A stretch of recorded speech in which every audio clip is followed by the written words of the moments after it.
Okay, I'll tell you what I eat. I have a lot of up and go, which is liquid breakfast, with a lot of good stuff in it, I think. You'll probably know all about the crap that's in it, because you know all that sort of stuff. And I have a lot of malted milk. I have a lot of that. And I have a lot of crumpets with smooth peanut butter. And I drink instant coffee because I'm too stupid to bloody pay big money for a machine coffee. I'm thinking of getting one of those machines because lately as I get older, coffee doesn't taste as good as it did. Oh yeah, but this is what I love. I have about 12 spoonfuls of Nestle's Coffee Mate, which has got a lot of bloody stuff that you don't like in it.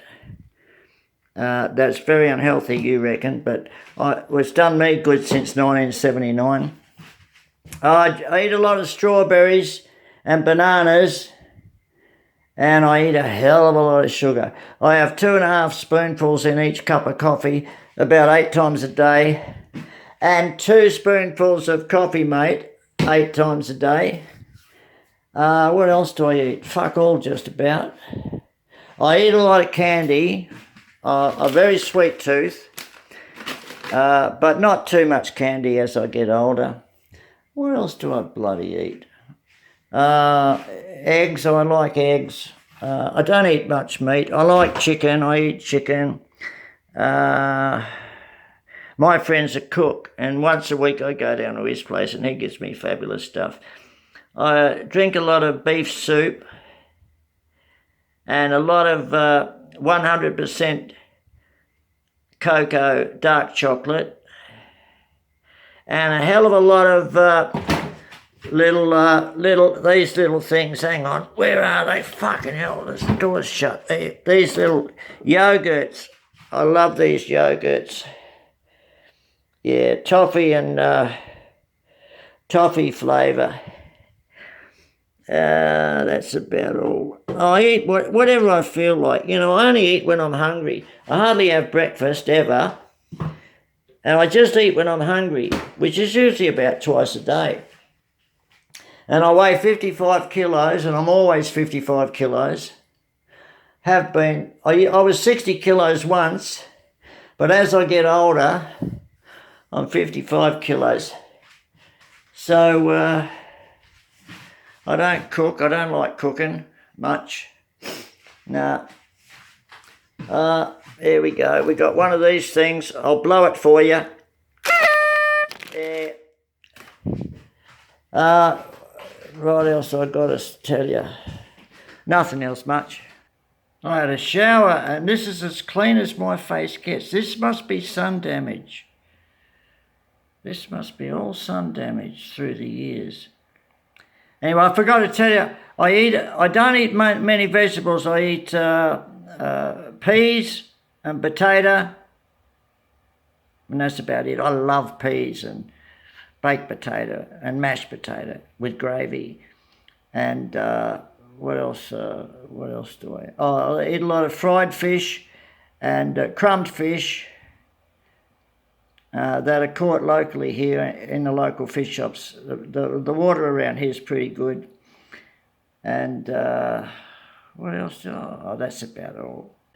Okay. I don't really do stuff every 4 days, like meditation, like I said I did. But I usually do it every 7 days. Anyway, I forgot to tell you about Adelaide Jail. Adelaide Jail was fabulous. In 1962, standover types were rare and democracy prevailed in a jail. Adelaide Jail, prisons were not overcrowded, and Adelaide had single cells with a thin mattress on a wire-based bed, a stool, a toilet bucket, and a steel box above the door with an on-off switch for the radio. Like all Aussie boobs, well, we call them boobs, jails, prisoners had no choice of what they heard. The station was chosen by a guard in a control room. But I was delighted to lie safe and warm in my cell, listening to Listen to the rhythm of the falling rain, telling me just what a fool I've been. I wish that it would go into it, blah, blah, blah, blah, and let me be alone again. Rhythm of the Rain by the Cascades. See, that's another thing that I had. I could be any pop singer in my imagination fantasy. That began with a C. So I could be Eddie Cochran, the Cascades, the Champs, Creedence Clearwater Revival even. But that's another side of my insanity that you'll probably come across later. All right, there was no library in Adelaide, Joel, but Crims swapped thin paperback cowboy novels that they stuck in their belts like a gun almost. We'd swap them like kids did in the 50s with comics. The food in Adelaide, Joe, was good, and once a week we'd get our luxuries: a tin of jam, 100 grams of cheddar cheese, or 4 ounces, and 2 ounces of cheap tobacco wrapped in red and white check striped paper wallets, which were produced by the government, I think, back then. We got 2 packets of cigarette papers and 50 Redhead brand matches. Adelaide Joe had concrete exercise yards, but no one exercised. We lay about getting fabulous suntans and listening to anecdotes about escapes from zealous cops.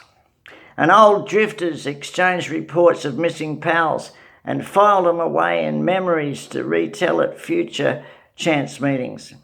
The injustice of these old guys being jailed for vagrancy or drunken disorder made me despise the government, and I swore when released I'd extract some sort of revenge.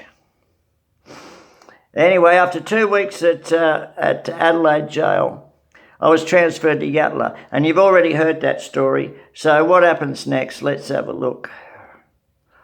Told you that bit. The waterboard, hang on, I'll pause this. Yeah, that truck full of sultanas, we began pulling them off the truck and dragging them and stacking them up, and every 10 minutes we stopped for a smoke or a swig of beer, and I worked very hard, but after an hour my limbs shook and I flopped down on a cart and I said, "Sorry mate, I can't do any more, I'm buggered." And he sat down and he lit a smoke and he said, "It's okay mate, I thought you'd only last 5 minutes, but you did good. I'll handle the rest." He reached into his shorts and handed me 2 £1 notes. I thanked him and he said, "Go on, piss off," he said kindly. A sign said Yanga Lake, Y-A-N-G-A, Yanga Lake, 10 miles. At a cafe, I bought some food and walked 4 hours, then came to water that looked clean enough to drink. The lake was half a mile across and half a mile long. Nearby was a shed with a padlocked door, and I couldn't see inside. And I washed my shirt and I lay in the sun, and I wanted to get brown. Every summer I sunbaked, and now I'm 80, my face looks like it's 90. And at sunset I gathered twigs and arranged a rock fireplace. The shed hid me from cops that might go by on the highway. And as flames danced in the dark, I chomped on my tucker and was very, very happy. On a second day, I saw a bloke running by as if he was in training. He might have been John Landy, the great athlete of Australia, but I don't know. I didn't want him to see me, so I hid behind the shed. The only observers I wanted were ducks and crows. Crow call, caw, caw. No, it was ah. They were the sounds that I wanted to hear. They described the land, and I cawed back to them when the bloke had gone. The sun went down, no moon in the sky, everything beyond my fire his boot polished black. Glowing embers heat my face, but my back is cold. Like a piece of toast, I turn over. On the third day, I woke up cold. My fire had died, there was no food left and no money. And as the sun peeked over the horizon, I stood tall, because I knew the taller I stood, the quicker the sun would hit me and slowly move down. But it was all up here, because you don't get warm that quickly, do you? I stretched up to greet the sun. An old FJ Holden car, Holden, Holden, that's Australia's national car. We're very proud of that. Well, we used to be. They don't make them anymore, I don't think. An FJ Holden took me along the Sturt Highway to Hay, spelled Hay. I imagine Captain Sturt and his crew rowing west along the Murrumbidgee River, heading for the coast as I flashed by. Our souls freed from time, unaided by creativity, wave in passing. The Holden let me out near a sign. It said, Darlington Point, 7 miles. I sat under a tree to get out of the sun, and the police car pulled slowly over and he asked me cop questions. And I said, I'm heading for Wagga Wagga. I answered, and the cop smiles and he tells me how to pronounce Wagga. And he drives me to a good hitching spot and gave me 7 shillings. That evening I got to Wagga and I hid me bag in a park, because there was no homeless people in country towns in those days. And there were no young homeless people in those days. Everybody had a job if they wanted one in Australia. And not many people didn't want a job. It's only lunatics like me that wanted to bum around. So I hid me bag in a park and I found a cafe with a jukebox and I played Wanda Jackson, Let's Have a Party. Honky Tonky Joe is knocking on the door. Bring him in and fill him up and set him on the floor. Let's have a party. And the flip side, which was Cool Love, to show the locals that I was a great lover. And I played Brubeck's Blue Rondo a la Turk to show I was a hip cat.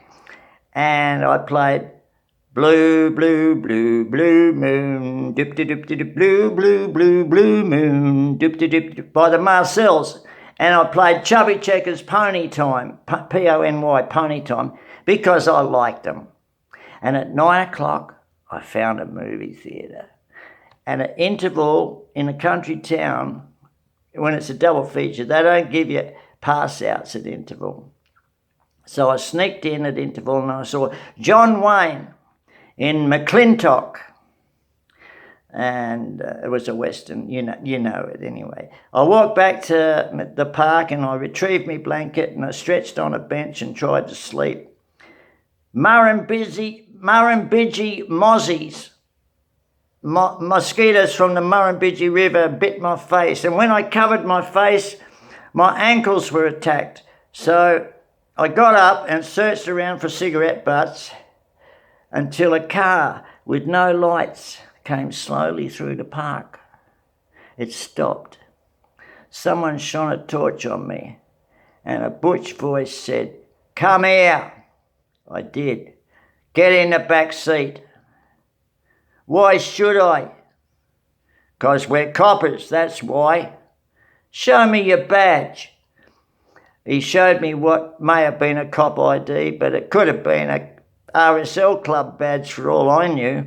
"Get in the fucking car or I'll fucking kick the shit out of you." I got in.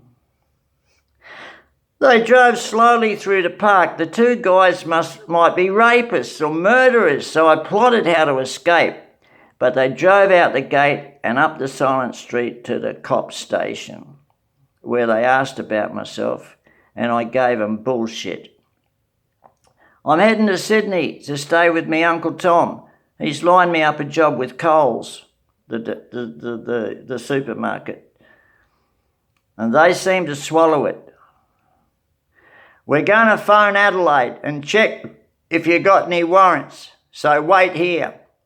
And he unlocked the cell and he motioned me to enter and left. Half an hour later, he bought me a hamburger, a pot of tea and 5 cigarettes. Okay, I'll tell you about what happens next time. Now, this can be a bit boring for some people, but, you know, if you stick with the story, at moments when you're a bit bored, not that you'd ever get bored, it might come in handy, my story. You know, later on it gets a bit of drama. I can't tell too many secrets, though, to the general public, so it might be just for you. All right, so that's all for now.